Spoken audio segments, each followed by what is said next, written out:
Hi, my name is Kirsten Eagles. My student number is T00698082. And in this video, I'm putting a cephalic vein catheter in. I was kind of pressed for time while doing this video, so I didn't get a chance to explain all of the equipment that I was using. So I was using a 14 gauge catheter. I had my chlorhexidine scrub as well as my alcohol scrub with the forceps that I was using.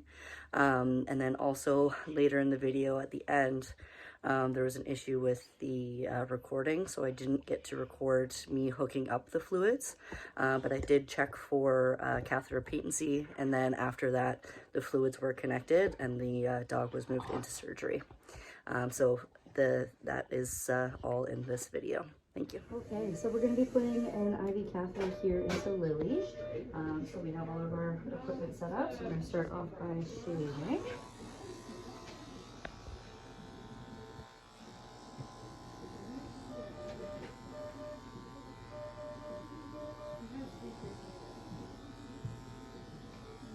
Is that new structure? Some water just to kind of get some of that hair out of the way.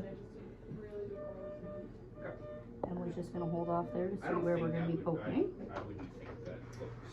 Okay, Look so angry, we're going to start really with our chlorhexidine scrub. Center. We see lots of cats. With broken canines running around. And then do our dirty clean technique. Thank you. It was Yeah, I did. I left her a voicemail. awesome. Hey, it's Dr. Leg. Good. You got my voicemail? Okay. Everything's okay with Rosie. When I did her blood work today, her white blood cell count is elevated. So I just wanted to make sure that she hadn't been having any issues or troubles at home that might indicate something else that could be going on inside. And then we're going to do our final prep with She's been just want to make sure she was eating, drinking okay, acting normal, energy level was good, all those things.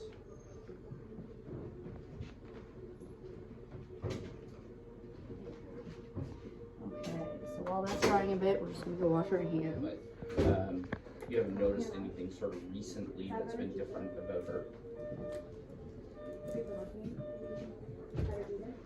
Yes. All right, so we're going to be putting in a 24 gauge catheter.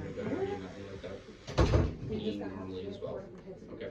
And has she had any signs that she might have been going into heat? That would be the other thing. Just going to check and make sure that that's moving okay. Looking at her vulva, spotting on the floor. Okay. Just recently.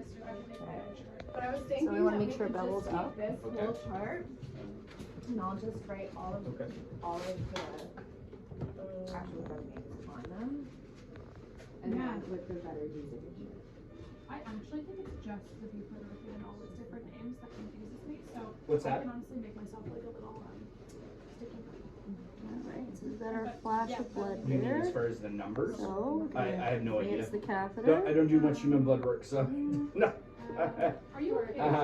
But there's lots of things that can make white cells go up, and so even something just like stress can do that. But she Do our first is piece of 8 tape. months, so she's right in that range where I guess if we haven't been really seeing Go right any up to the signs insertion of site heat, there. then we can probably still plan to go ahead. That's we had kind of planned for August, September. I think probably that's why. We want to make sure that we're not taping over the insertion She site. is going into heat. The recommendation would usually be to wait until the heat cycle is finished before we go ahead and stay. But if you're not seeing any sort of overt signs, then And then we're going to put our band-aid over top of just the I noticed insertion site. the change when we did a pre-onset blood work, so I just wanted to make sure it wasn't something that I need to be more concerned about. Yeah. We've got our second piece of tape. Okay. Try it and see. Well, I see why. the truth is probably the only way we're going to know that is once we're inside, and the big reason that we like to wait until after heat cycle. So now we're resets going is if they go to into check heat, our they have a patency, tendency so we're going to use our flush and so here. that's our biggest worry with dogs that are in heat is we don't want to put them in unnecessary risk doing surgery if there is an increased risk for something like bleeding.